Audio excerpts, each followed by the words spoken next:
할렐루야. 생명의 빛으로 오신 주님을 따라 빛으로 사는 복된 하루 되시기를 바랍니다. 하나님의 말씀은 에베소서 5장 1절에서 14절 말씀입니다. 제가 1절에서 3절과 또 8절에서 9절 말씀을 봉독합니다. 그러므로 사랑을 받는 자녀같이 너희는 하나님을 본받는 자가 되고 그리스도께서 너희를 사랑하신 것 같이 너희도 사랑 가운데서 행하라. 그는 우리를 위하여 자신을 버리사 향기로운 제물과 희생 제물로 하나님께 드리셨느니라. 음행과 온갖 더러운 것과 탐욕은 너희 중에서 그 이름조차도 부르지 말라. 이는 성도에게 마땅한 바니라. 너희가 전에는 어둠이더니 이제는 주 안에서 빛이라. 빛의 자녀들처럼 행하라. 빛의 열매는 모든 착함과 의로움과 진실함에 있느니라. 아멘. 이 본문 말씀을 가지고 사랑 안에서 빛으로 살라는 제목으로 하나님의 말씀을 증거합니다. 우리 모두는 하나님의 은혜로 구원받은 하나님의 자녀입니다. 여기에는 하나님이라는 공통 분모가 있습니다. 전에는 어둠이었던 우리를 생명의 빛으로 오신 하나님의 아들 예수께서 우리를 빛으로 불러주셨습니다. 그래서 우리는 예수 그리스도를 통하여 하나님을 아버지라 부르는 한 몸 공동체가 된 것입니다. 그 부르심의 한 소망이 교회라는 공동체입니다. 일찍이 히포의 성자 어거스틴과 종교개혁자 칼뱅 또 이외의 많은 신학자들이 바로 이 교회를 성도의 어머니라고 했습니다. 하나님이 우리의 아버지시라면 교회는 우리의 어머니라는 것입니다. 그렇습니다. 우리는 교회라는 공동체를 통해서 하나님의 말씀을 받고 또 찬양을 드리며 기도가 무엇인지 그렇게 지금도 배우면서 함께 교회 안에서 자라고 있는 것입니다. 요즘 같은 신앙의 위기 속에 여전히 변함없는 하나님의 말씀이 오늘 우리에게 위로와 소망이 되는 시간이 되기를 바랍니다. 사도 바울은 에베소 성도들에게 교회란 그리스도의 몸으로서 만물 안에서 만물을 충만하게 하시는 이의 충만함이라 정의를 내렸습니다.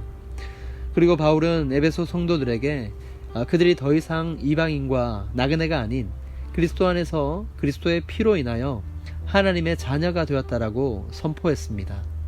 또한 더욱 놀라운 것은 그 긍휼이 풍성하신 하나님의 사랑으로 인하여 허물로 죽었던 그들이 그리스도와 함께 살아났고 또 함께 일으키사 그리스도 예수 안에서 함께 하늘에 앉혀진 존재라는 것입니다.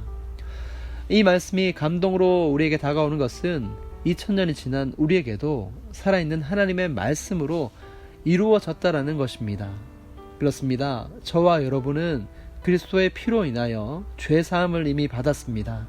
하나님의 은혜로 구원받았다라는 것입니다. 더 이상 죄의 종이 아닌 의의 종이 된 하나님의 자녀로 하늘 보좌에 앉혀진 영광스러운 존재가 되었다라는 사실입니다. 하나님께서 우리를 거룩한 나라 왕같은 제사장 천국 백성으로 불러주셨습니다. 그런데 그 거룩한 부르심에는 반드시 사명이 있습니다. 부르심에는 반드시 그에 합당한 의무와 책임이 있습니다. 이 부르심 콜링에는 사명, 미션이 따라오게 마련입니다. 예를 들어서 제가 만약 제 딸 지유에게 무언가 부탁할 일이 있다면 먼저 아이를 불러야 합니다. 지유야, 이것을 소명, 부르심이라 합니다. 그런데 그러면 지유는 하던 일을 멈추고 곧장 제게 와서 아빠 왜? 이럽니다. 그러면 제가 용건을 이야기합니다. 지유야, 아빠 성경책 좀 갖다 줄래? 이렇게 미션을 주는 것입니다. 이 딸과 아빠와 딸의 관계로부터 나오는 소명과 사명입니다. 마찬가지로 하나님과 우리의 관계도 이와 같습니다. 우리는 구원받은 자녀, 이 택함받은 천국 백성으로 반드시 이 땅 가운데 이 천국을 소망하면서 부르심의 이 소명 가운데 오늘 하루도 해야 할 거룩한 사명이 있다라는 것입니다. 거기에 대해 사도 바울이 오늘 두 가지를 이야기하고 있습니다. 첫째는 사랑 안에 있으라라는 것이고 둘째는 빛으로 살라라는 것입니다. 먼저 1절 2절 말씀입니다. 그러므로 사랑을 받는 자녀같이 너희는 하나님을 본받는 자가 되고 그리스도께서 너희를 사랑하신 것 같이 너희도 사랑 가운데서 행하라. 아멘. 우리가 신앙생활을 하면서 제일 먼저 구해야 할 것은 바로 하나님의 사랑 안에 머물게 해달라는 것입니다.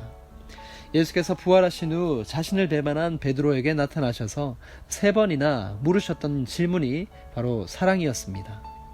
주님은 자신을 3번이나 부인한 베드로에게 원망이나 비난의 질문을 결코 하지 않으셨습니다.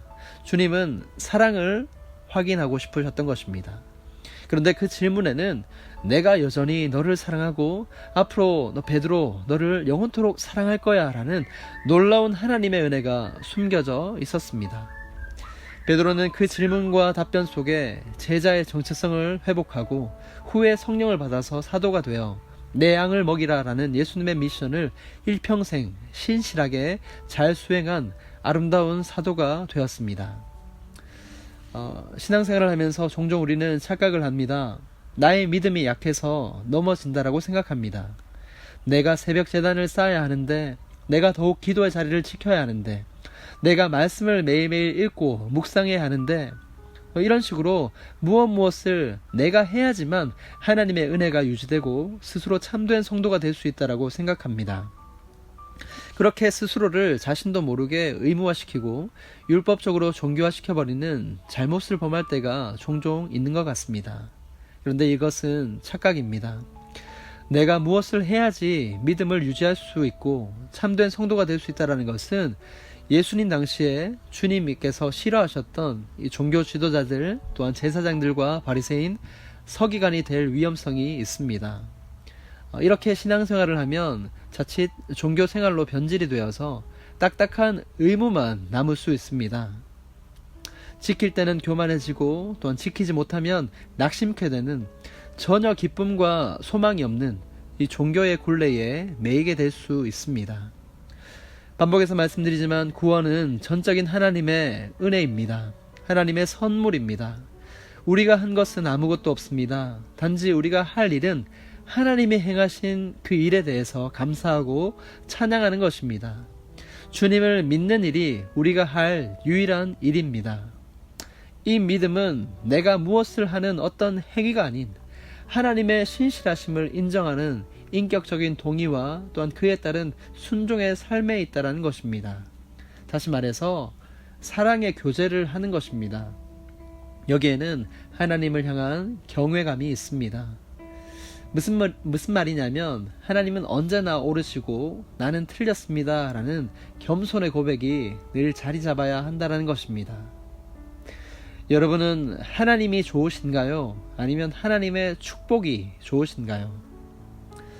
여러분, 우리는 이 질문에 헷갈려서는 안 되겠습니다. 고민 없이 하나님이 좋아야 합니다. 그래서 때로는 예기치 않는 고난의 풍랑이 인생 가운데 찾아올 때 이 하나님의 선하심과 인자하심을 바라보며 소망 중에 인내할 수 있어야 합니다. 우리는 사실 그런 고난의 시간을 지금 함께 보내고 있는 것입니다. 이 연단의 시간을 통해 더욱 믿음이 굳건해질 것입니다. 제가 한 가지 질문을 더 해보겠습니다. 남자와 여자가 사랑을 할 때 이 남자는 여자의 존재 자체를 사랑할까요? 아니면 여자의 외모를 사랑할까요? 또 여자와 남자, 이 여자가 남자를 사랑할 때 이 여자는 남자의 존재 그 자체를 사랑할까요? 아니면 그 남자의 가진 재산을 사랑할까요? 이 질문에 대한 답도 사실 고민이 없어야 합니다. 남녀가 사랑할 때는 조건이 아닌 그 인격 자체를 사랑해야 하는 것입니다. 이처럼 우리가 하나님을 신앙할 때 하나님을 사랑해야지 하나님이 주시는 그 무언가를 사랑하고 있다면 그것은 잘못된 신앙이라는 것입니다.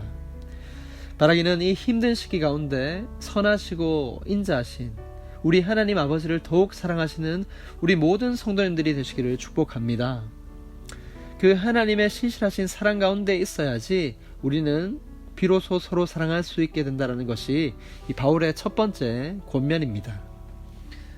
성도의 거룩한 부르심 그 두 번째는 빛으로 살라는 것입니다. 8절 9절입니다. 너희가 전에는 어둠이더니 이제는 주 안에서 빛이라. 빛의 자녀들처럼 행하라. 빛의 열매는 모든 착함과 의로움과 진실함에 있느니라. 아멘. 우리가 하나님의 사랑 안에 거하면 자연스레 빛으로 살게 됩니다. 빛은 하나님의 속성입니다. 특별히 요한 1서를 보면 사도 요한은 예수님은 사랑으로 우리에게 오셨고 또한 빛으로 오셨다라고 말씀합니다. 빛은 그 자체로 능력입니다. 영향력을 발휘합니다. 칠흑 같은 어둠도 작은 불빛 하나만 비춰진다면 곧 형태가 보이고 서서히 밝아지는 효과를 나타냅니다. 요즘 아침 6시가 되기 전에 해가 떠서 밝아지는 아침을 보게 됩니다. 우리가 사는 매일매일의 삶 속에 조금씩 빨리 찾아오는 이 일출을 보면서 하나님의 성실하심을 묵상하게 됩니다. 아침 해가 떠올라 온 대지를 밝혀주듯이 하나님께서는 우리를 이렇게 빛으로 불러주셨습니다. 그리고 빛의 자녀로 행하라 말씀하십니다. 빛에는 거짓이 없고 또한 의로우며 진실함이 드러나게 되어 있습니다. 오늘 말씀 1절에서 14절을 전체적으로 보면 어둠 가운데 행해지는 죄악이 무엇인지 알 수 있습니다. 크게 두 가지인데 그것은 바로 음행과 거짓된 말입니다. 인간이 어둠 가운데 있게 되면 거짓된 말을 하게 됩니다. 진실하지 못합니다.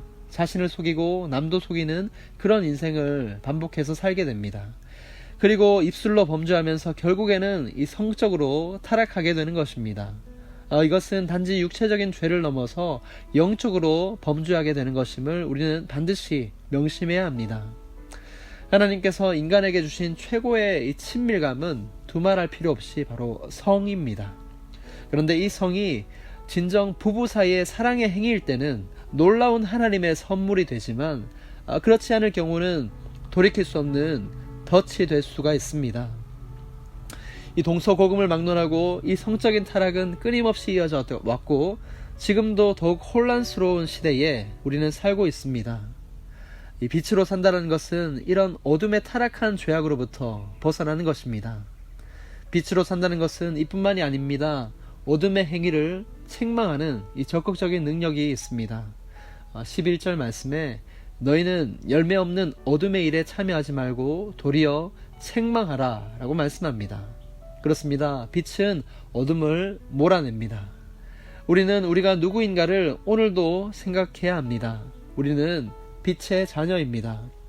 어둠에서 불러내어 하나님 아버지의 아름다운 덕을 선포하기 위해 부르심받은 바로 빛의 자녀라는 사실을 오늘도 붙잡아야 합니다. 오늘도 그 흔들리지 않는 우리의 정체성을 붙잡고 하나님의 은혜의 강물에 우리의 몸을 던져 그 사랑 가운데 살아가는 우리 모두가 되십시다. 그리고 그 사랑 안에서 모든 우리 안의 염려와 근심, 걱정, 불안, 두려움, 죄악된 모든 생각과 행동들을 주님의 거룩한 빛으로 물리치며 하나님의 빛의 자녀답게 힘있게 사시는 여러분 모두가 되시기를 우리 주 예수님의 이름으로 축복합니다. 거룩하신 아버지 하나님, 오늘도 능력의 말씀으로 우리에게 찾아오셔서 감사드립니다. 우리를 빛으로 불러주신 아버지 하나님의 사랑에 감격하며 오늘을 말씀과 기도로 승리하며 살아가도록 은혜를 베풀어 주옵소서. 사랑의 주님, 우리는 이미 하나님의 구원받은 백성으로 하늘 보좌에 주님과 함께 앉혀진 천국 백성이지만 우리의 육신은 여전히 죄성이 있어 자주 연약하여 넘어집니다. 주의 말씀을 상고하며 틈틈이 기도하며 살기보다 세상의 소리에 귀 기울이며 염려하고 근심하는 부족한 인생임을 고백합니다. 주여, 우리를 불쌍히 여겨 주옵소서. 주님의 크신 긍휼로 말미암아 하나님의 사랑의 한결같음을 알게 하시고 그 은혜 안에서 우리 또한 하나님을 더욱 사랑하며 예수님을 닮은 모습으로 살아가게 하옵소서. 세상의 잠깐의 쾌락을 따라 살기보다 영원하신 하나님과 동행하는 참된 기쁨을 오늘과 또한 새로운 한 달 예수님 안에서 더욱 누릴 수 있도록 성령님 도와주옵소서. 주님의 사랑 안에서 다만 빛으로 살게 하옵소서. 우리의 참된 빛과 소망이 되신 예수 그리스도의 이름으로 기도드립니다. 아멘.